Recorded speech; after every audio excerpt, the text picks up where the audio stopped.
Hi Gemini, this is Jav. Welcome pa sa ating channel. By the way, Gemini, this is Timeless Gabay Tarot Reading. Tungkol po ito sa inyong buhay pag-ibig. Yes, naka-focus po ito sa inyong love life. Kung gusto niyo pong manood sa inyong career and money, antayan niyo po after this video reading. Okay? So may reading tayo for your career and money. Gamitin ang reading na ito bilang gabay lamang. Tandaan, Gemini, ito po ay general reading.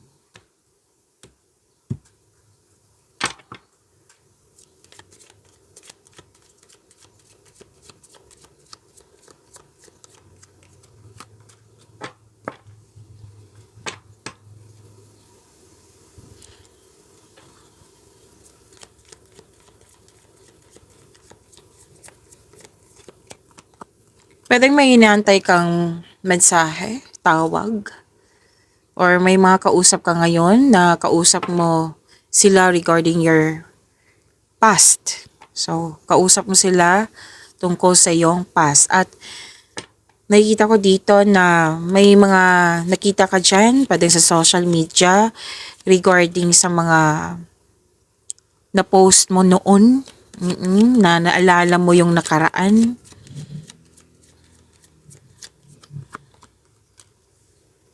Pwedeng nakita mo to, or let's say na naginip ka tapos yung tao ay nagkaroon ka ng loss of connection tapos sa nakaraan po ito.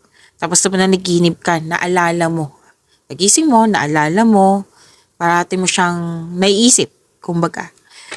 Pwede din po yung sinabi ko kanina na nakita mo, like for example, yung blew up po, 'di ba? Na yung na-post mo 9 years ago, 10 years ago. Tapos makikita mo 'yan, 'di ba?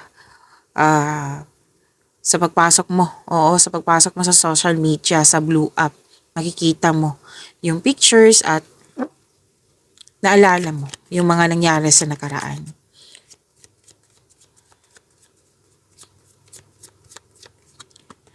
Gemini, mukhang hindi maganda yung past. Kasi may nagsabotahe, may nagtraidor sa'yo. Yung binigay mo lahat, binigay mo yung time mo, effort mo, basta ganyan ka magmahal.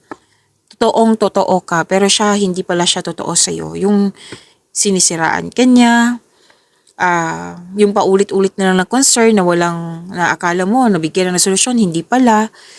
Tapos, kumbaga nakikita ko dito na may away bate. Oo.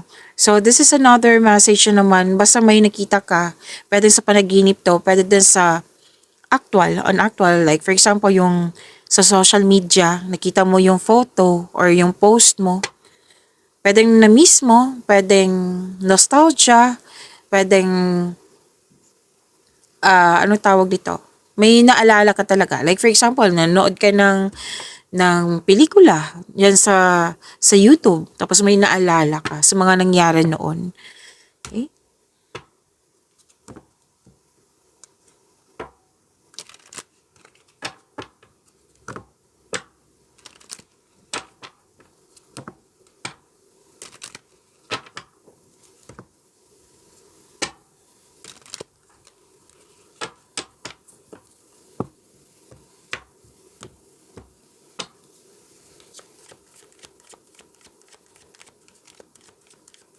Energy.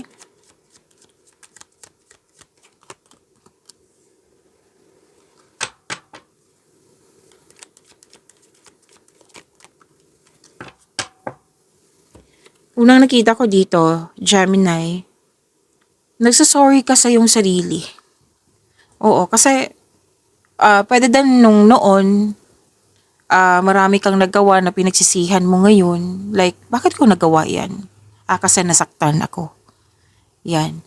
So, may realization at maganda itong realization na ito kasi may learnings eh. May kasamang learnings. And, kumbaga dati hindi nagkaroon ng balanse sa emotion, ngayon okay ka na. Kung hindi pabor sa'yo noon, ngayon pabor na sa'yo. Kumbaga, ikaw yung panalo kasi hindi ka nag-give up. Hindi ka nag-give up sa iyong sarili. Kung may legal issues kayo, mare-resolve na, panalo ka. At, okay. Nakita ko kasi dito, totoong totoo ka ngayon. Kaysa noon. Na hindi mo naintindihan mo yung ugali noon. Yung mga ginagawa mo noon na hindi mo na intindihan, ngayon na intindihan mo na. Kaya nga, unang nakita ko tong cards dito, may nagsabi sa akin na you felt sorry. Nagsasorry ka sa sarili mo. Na sorry self kasi nagpabaya ako noon. Pinabayaan kita, hindi ako nakinig sa'yo noon. Ngayon, may realization na maayos ka na. Unlike before. Kasi nakita ko ditong sobra kang nalungkot.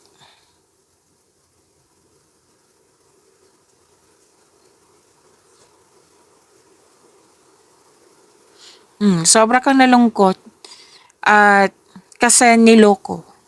May nanloko. Sadness kasi nakikita ko dito, disappointment. Pero okay na to. Grabe mong iyak mo, oh. Grabe ang iyak mo noon. Pero na nangyari to ngayon. Oo. Pero most likely sa past talaga to. Naka-move forward ka na.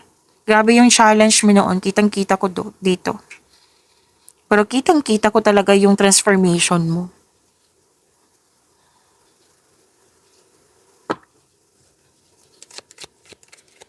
Kamusta po ang energy ng person ni Gemini?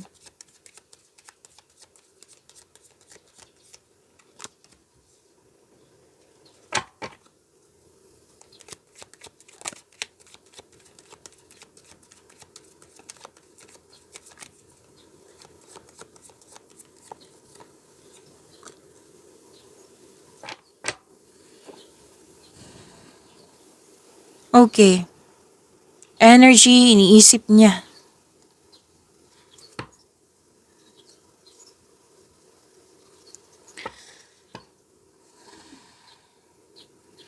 May tampuhan.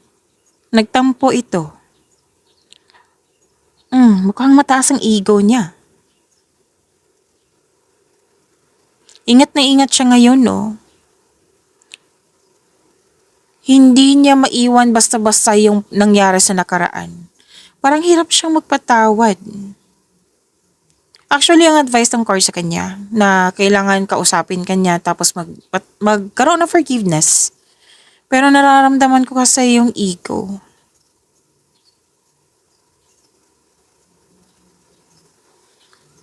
Actually, curious siya sa'yo. Kung ano yung ginagawa mo ngayon, pwedeng hindi kayo nag-usap, cool off ba, space ba to? Or loss of connection. Kasi ito, about past din tong apat na card dito eh.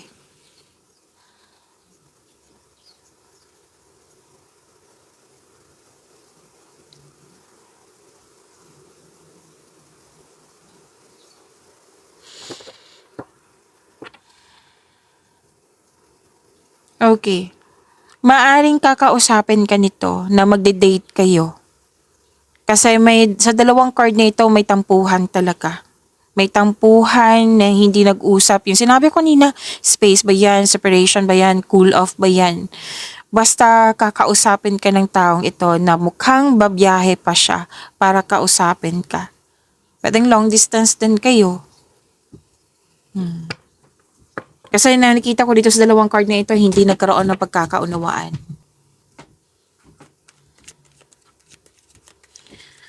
Next action ng person ni Gemini.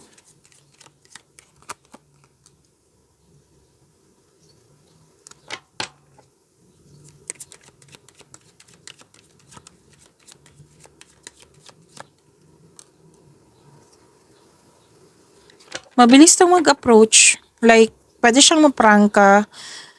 Or di kaya'y gusto niya masunod yung gusto niya. Like, gusto niya mabilis. Like, for example, na sorry.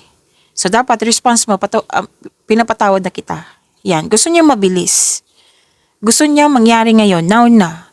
Pwedeng may ugali tong na masunod talaga yung gusto niya. Yan yung action niya na pwedeng hahabulin ka ng taong ito. Kasi masyadong gusto niya talaga mabilis. Mabilis kayong maging okay. Oo. Gusto niya makuha yung gusto niya. May ganyan siyang ugali. So, magbibigay siya ng aksyon na gusto niyang kausapin ka at gusto niyang ma-resolve na agad.